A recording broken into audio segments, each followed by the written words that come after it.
Assalamualaikum warahmatullahi wabarakatuh. Adik-adik sekalian, bahwa sekaitan dengan lanjutan materi kita adalah sistem demokrasi Pancasila.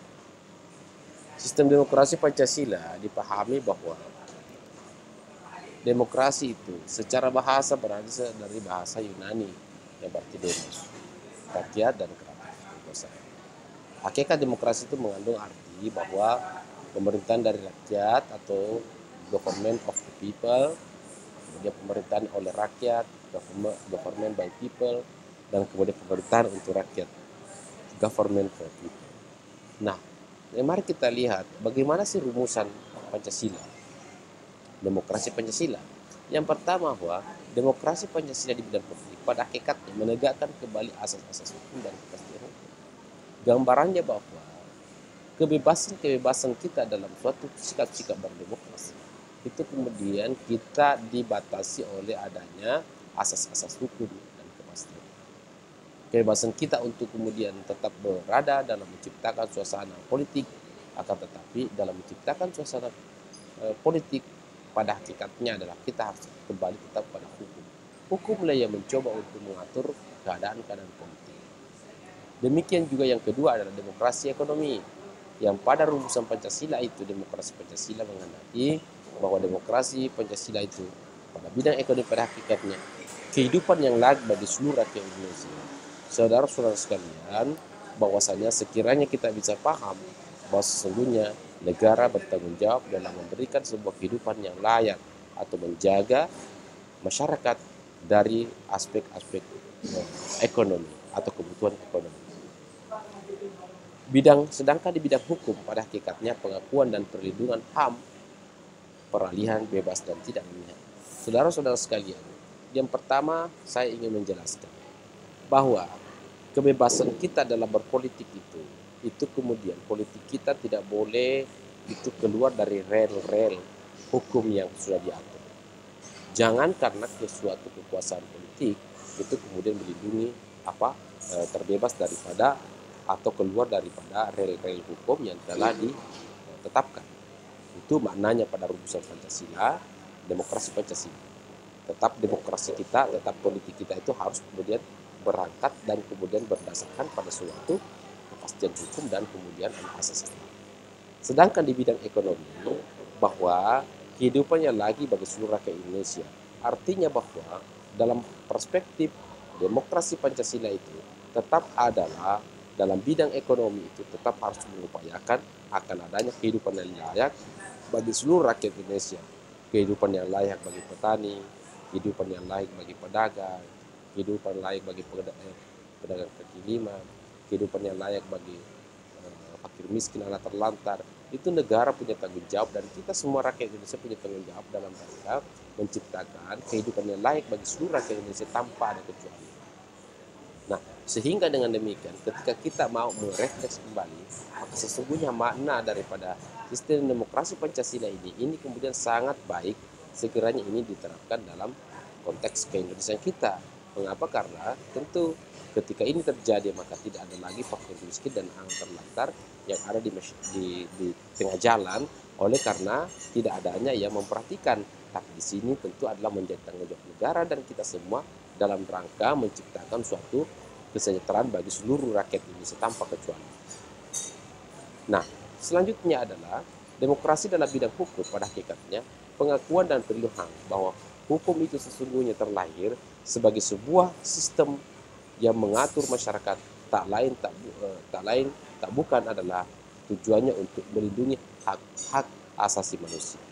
Hak-hak asasi manusia itu apa-apa saja. Hak asasi manusia apa saja yang harus dilindungi oleh hukum. Yang pertama hak hidup, kemudian hak mendapatkan tempat yang layak, hak ekonomi, hak berkumpul, hak ekonomi sosial budaya, hak lingkungan, termasuk juga hak air, hak kesehatan, hak udara untuk mendapatkan udara segar, untuk mendapatkan air yang bersih, hak kemudian tanah.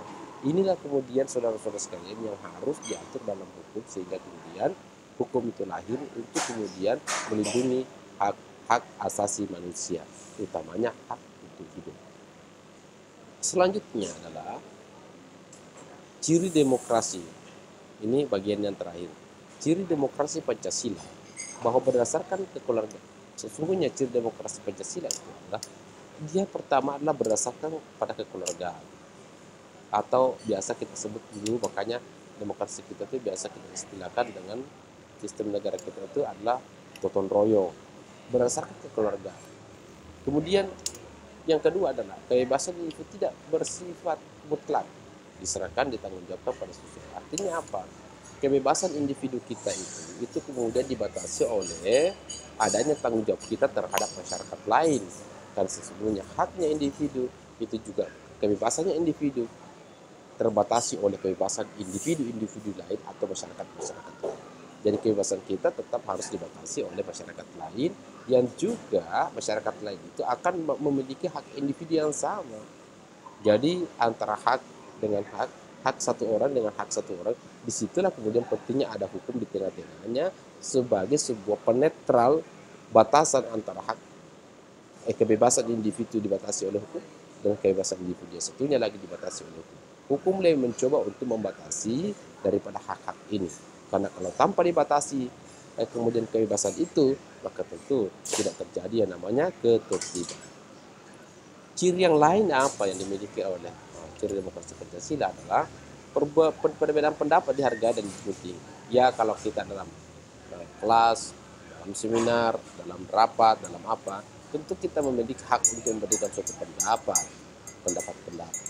Nah tentu kemudian kita dalam memberikan suatu pendapat, seidealnya pendapat kita itu adalah harus kemudian diberikan dihargai. Pendapat seseorang itu harus dijunjung tinggi. Artinya apa? Kita tidak bisa mencoba untuk melahirkan suatu persepsi yang keliru, menjustifikasi seseorang yang bersalah itu atas berbagai pandangan-pandangannya, karena itu diberikan perlindungan untuk memberikan pendapat. Tidak mengenal oposisi, saudara-saudara sekalian. Walau sistem demokrasi Pancasila itu adalah seyogyanya kita itu jangan oposisi. Artinya apa? Bahwa kita harus terlibat aktif di dalam memberikan suatu masukan dan kemudian melibatkan diri di dalam pembangunan nasional kita. Kemudian adalah segala sesuatu diputuskan berdasarkan musyawarah dan mufakat. Kalau kita berangkat dari ini, di manakah pantolannya segala sesuatu diputuskan berdasarkan musyawarah dan mufakat? Maka itu adanya pada sila keempat, kerakyatan yang dipimpin oleh hikmah kebijaksanaan dalam permusyawaratan. Dan bila tidak dilakukan voting atau suatu, dan tidak ada sebuah hasil dari musyawarah itu, maka tentu dilakukan voting atau suatu. Yang terakhir adalah kekuatan menurut doktrin hubungan sipil militer, yaitu supremasi sipil, supremasi partai. Saudara-saudara sekalian, itu juga merupakan demokrasi kita tetap ada hubungan-hubungan dengan militer dan supremasi pemerintahannya. Saudara-saudara sekalian, seperti itu yang saya bisa gambarkan, walaupun dalam era corona ini tetap sangat terbatas yang saya bisa sampaikan, karena tentu dengan media pengajaran melalui online dan bertatap muka tentu bagi saya sangat beda. Olehnya itu saya berharap walaupun secuil dan apa yang saya berikan ini adalah memiliki keterbatasan, tapi saya berharap saudara-saudara sekalian paling tidak dengan pembahasan ini dapat merefresh kembali ingatan kita, merefresh kembali hafalan kita, dan mencoba untuk melihat keadaan negara kita ini ke depan dengan menggunakan bahwa Pancasila merupakan sumber dari segala sumber hukum. Pancasila ini harus dijadikan sebagai sebuah kekuatan dalam rangka menciptakan suatu tatanan bangsa Indonesia yang berdaulat. Sekira sekian yang saya bisa sampaikan. Assalamualaikum warahmatullahi wabarakatuh.